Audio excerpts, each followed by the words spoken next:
ഇവിടെ ചില രാഷ്ട്രീയ കക്ഷി നേതാക്കൾ രാഷ്ട്രീയ താല്പര്യങ്ങളാണ് അവർ കാണിക്കുന്നത്. പിന്നെ അവര് ഇവിടെ ഉണ്ട്, ഞങ്ങൾ ഇവിടെ ഉണ്ടെന്ന് അവരൊന്ന് ഇടയ്ക്കൊന്ന് ആളുകളെ കാണിപ്പിക്കണമല്ലോ. അതിൻ്റെ ഒക്കെ ഭാഗമായിട്ടായിരിക്കും ഇങ്ങനെ ചില സമരങ്ങൾ നടത്തുന്നത്.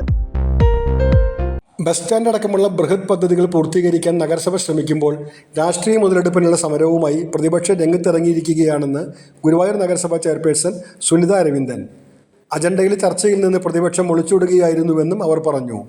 ബസ് സ്റ്റാൻഡിൻ്റെ വിഷയത്തിലും കുട്ടികളുടെ പാർക്കിൻ്റെ വിഷയത്തിലും കൃത്യമായി ഇടപെടൽ നടത്തിയതായും അവർ അവകാശപ്പെട്ടു. പക്ഷേ ബസ് സ്റ്റാൻഡിൻ്റെ കാര്യം പറഞ്ഞിട്ടാണ് അവർ തുടങ്ങിയത്. അതാണ് ഞാൻ പറഞ്ഞത്, 20ഉം 21ഉം അജണ്ടയിൽ ഉണ്ടല്ലോ, ആ സമയത്ത് നമുക്ക് ചർച്ച ചെയ്യാം. ബസ് സ്റ്റാൻഡിന് TS കിട്ടിയ എസ്റ്റിമേറ്റിൽ ഫയർ ഉൾപ്പെടെയുള്ള ഐറ്റംസുകൾ ഉണ്ടായിരുന്നില്ല. അപ്പം അതിൻ്റെ അത് ഒരു സാങ്കേതിക വിഷയമായതുകൊണ്ട് അതുകൂടി ഉൾപ്പെടുത്തിയിട്ട് നൽകിയിട്ട് എടുത്ത് അംഗീകാരം വാങ്ങണം, എന്നാലും നമുക്ക് യാർഡിൻ്റെ പണി ആരംഭിക്കാൻ പറ്റുള്ളൂ. അപ്പം അതിൻ്റെ തയ്യാറായിക്കൊണ്ടിരിക്കുകയാണ്. അപ്പം അത് നമുക്ക് എന്തായാലും സമയബന്ധിതമായിട്ട് പൂർത്തീകരിക്കാൻ കഴിയും.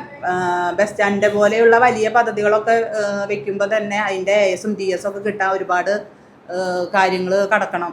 2020 കൗൺസിലാണ് അതിന് തുടക്കമിട്ടത്. അതിൻ്റെ ഒപ്പം തന്നെ കഴിഞ്ഞ കൗൺസിലും ഒരുപാട് കാര്യങ്ങൾ ചെയ്തിട്ടുണ്ട്.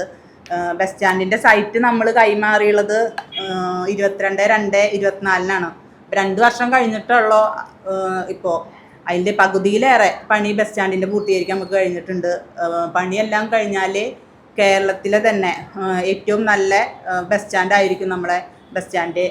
അപ്പോൾ അതേപോലെ തന്നെ ബസ് സ്റ്റാൻഡിൻ്റെയും ഷോപ്പിംഗ് കോംപ്ലക്സിൻ്റെയും നിർമ്മാണം ഞങ്ങൾ വേഗം പൂർത്തീകരിക്കും. കേരള ബാങ്കിൽ നിന്ന് ഞങ്ങൾക്ക് ലോണ് ലഭ്യമായിട്ടുണ്ട്. പിന്നെ കേന്ദ്ര ഫണ്ട് ലഭിച്ചിട്ടുണ്ടായിരുന്നു. ബാക്കി ഫണ്ടുകൾ കിട്ടാനുള്ള നടപടി ഞങ്ങൾ സ്വീകരിക്കുന്നുണ്ട്. ഷോപ്പിംഗ് കോംപ്ലക്സ് പണി കഴിഞ്ഞാൽ തന്നെ അതിൻ്റെ ഒരു കളമുറികൾ വലിയ തോതിൽ ലേലം ചെയ്ത് ടെൻഡർ ചെയ്ത് നമുക്ക് കൊടുക്കാൻ പറ്റും. ഇത് രണ്ടും വന്നാൽ ഈ കൗൺസിലിൻ്റെ ഒരു വികസനം തന്നെയായിരിക്കും അത്. ഞങ്ങൾ ഭരണത്തിൽ കയറി അപ്പം തന്നെ ഞങ്ങൾ 2 ദിവസം ആകുമ്പോഴേക്കും ഞങ്ങൾ പോയി നോക്കി. അതിന് ഇന്ന പ്രശ്നങ്ങളുണ്ടെന്ന് അടിയന്തരമായി ഇടപെടണമെന്ന് ആലോചിച്ചുകൊണ്ട് തന്നെ കാനറ ബാങ്കുമായി ബന്ധപ്പെടുകയും അവരുടെ CSR ഫണ്ടാണ് നമുക്ക് കിട്ടിയിട്ടുണ്ടാകുന്നത്. ആ ഫണ്ട് ഉപയോഗിക്കാൻ വേണ്ടി അവരുമായി ഇടപെട്ടു. അപ്പോൾ അവരുടെ ചില എന്താ പറയുക, അവരെ ഹെഡ് ഓഫീസിൽ നിന്നുള്ള ആളുകൾ സ്ഥലം മാറിയതിൻ്റെ ഭാഗം പിന്നെ ഇലക്ഷനും ഇതൊക്കെ ആയിട്ട് കുറച്ച് നേരം വൈകി. ഇപ്പോൾ അതിൻ്റെ fund പാസ്സായിട്ടുണ്ട്.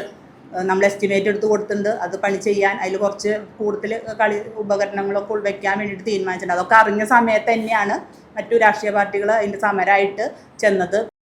Vice chairman KK Jyothiraj, standing committee അധ്യക്ഷരായ V അനൂപ്, AT ഹംസ, രതി ജനാർദ്ദനൻ, ഷാനി റജി, ബിന്ദു അജിത് കുമാർ, കൗൺസിലർമാരായ AS മനോജ്, എറിൻ ആന്റണി എന്നിവർ വാർത്താ സമ്മേളനത്തിൽ പങ്കെടുത്തു.